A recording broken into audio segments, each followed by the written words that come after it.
আসসালামু আলাইকুম। শিক্ষা প্রকৌশল অধিদপ্তরে এক বিশাল নিয়োগ। পদসংখ্যা 658টি। যাদের বয়স 18 থেকে 32 বছরের মধ্যে তারা সকলেই এখানে আবেদন করতে পারবে বাংলাদেশের সকল জেলা। পদের নাম, বেতন স্কেল ও গ্রেড।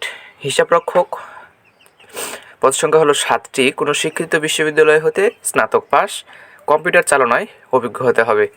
তারপরে নিবে কম্পিউটার অপারেটর 8টি। কোনো স্বীকৃত বিশ্ববিদ্যালয় হতে স্নাতক পাস, কম্পিউটার চালনায় অভিজ্ঞ হতে হবে। উচ্চমান সহকারী নিবে 3টি। কোনো স্বীকৃত বিশ্ববিদ্যালয় হতে স্নাতক পাস, তবে দ্বিতীয় বিভাগ পেয়ে পাস করতে হবে এবং কম্পিউটার চালনায় অভিজ্ঞ হতে হবে। হিসাব সহকারী নিবে 8টি। কোনো স্বীকৃত বোর্ড হতে ব্যবসা শিক্ষা বিভাগে উচ্চ মাধ্যমিক সার্টিফিকেট বা সমমানের পরীক্ষায় উত্তীর্ণ, মানে এইচএসসি পাস এবং কম্পিউটার চালনায় দক্ষ হতে হবে। ডাটা এন্ট্রি অপারেটর নিবে 308টি। এখানেও শিক্ষাগত যোগ্যতা হলো এইচএসসি পাস এবং কম্পিউটার চালনায় দক্ষ হতে হবে। অফিস সহকারী কাম কম্পিউটার মুদ্রাক্ষরিক নিবে 20টি।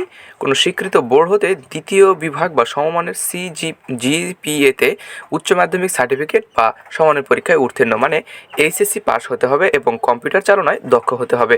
অফিস সহায়ক নিবে 304টি।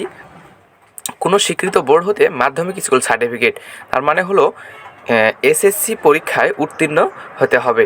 তো যাদের বয়স 18 থেকে 20 বছরের মধ্যে হবে, 18 থেকে 32 বছরের মধ্যে হবে, তারা এখানে সকলে আবেদন করবেন। আর আবেদনটি শেষ হয়ে যাবে আগামী 20শে জানুয়ারি। তাই যাদের বয়স এবং শিক্ষাগত যোগ্যতা মিল হবে তারা সকলেই এখানে আবেদন করবেন। আবেদন করতে পারবেন idmoiTeletalk.com.bd ওয়েবসাইটে আবেদন পূরণের মাধ্যমে। ধন্যবাদ সবাইকে।